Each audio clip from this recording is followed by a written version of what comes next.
যারা অস্ত্রের ঝনঝনানি জড়ি রক্ত ঝরানোর চেষ্টা করছে সেই ছাত্রদের এবং ছাত্র শিবিরকে আমরা আহ্বান জানিয়েছি, সহিংসতা পরিহার করুন, গুপ্ত রাজনীতি পরিহার করুন।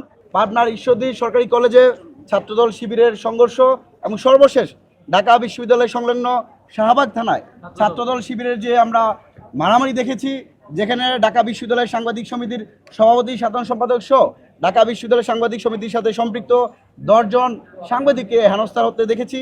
ঢাকা বিশ্ববিদ্যালয় ডাকসুর সমাজসেবা সম্পাদক মোসাদ্দেক এবি জুয়াবের উপর হামলার যে প্রেক্ষাপট দেখতে পেয়েছি, তার প্রেক্ষাপটে বাংলাদেশ ছাত্র অধিকার পরিষদ বেশ কয়েকদিন ধরে আপনারা দেখেছেন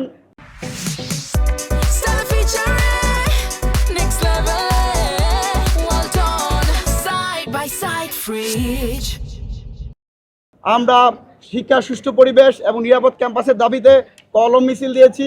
তারই অংশ হিসেবে আজ বাংলাদেশের প্রতিটি বিশ্ববিদ্যালয় কলেজ ক্যাম্পাসে শিক্ষা সুষ্ঠু পরিবেশ এবং নিরাপদ ক্যাম্পাসের দাবিতে আমরা স্মারকলিপি প্রদান করেছি। আজ আমরা ঢাকা বিশ্ববিদ্যালয়ের মাননীয় বিসি স্যারের সাথে কথা বলেছি। আমাদের বক্তব্য স্পষ্ট, জুলাই আগস্ট অভ্যুত্থান পরবর্তী ছাত্র রাজনীতি হবে অস্ত্রের ঝনঝনানি মুক্ত, যেখানে পেশি শক্তি থাকবে না, যেখানে আন্ডার পলিটিক্স থাকবে না।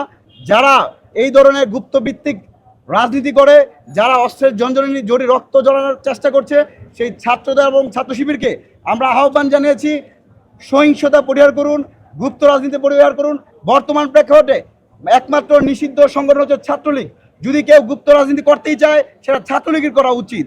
এমন এক প্রেক্ষাপটে যারা ছাত্র শিবিরের বিভিন্ন নেতা কর্মীরা অনলাইনে হেড স্পিচ ছড়াচ্ছে, আমরা তার নিন্দা জানিয়েছি এবং ঢাকা বিশ্ববিদ্যালয়ের বিসি মহোদয়ের কাছে আমরা দাবি জানিয়েছি অনতি বিলম্বে যেন ঢাকা বিশ্ববিদ্যালয়ে ক্রিয়াশীল সকল ছাত্র সংগঠন নিয়ে বাংলাদেশের রাজনীতি কোন পথে যাবে, রাজনৈতিক গতিপথ নির্ধারণ করার জন্য ক্রিয়াশীল ছাত্র সংগঠন নিয়ে যেন উনি মিটিং আহ্বান করেন।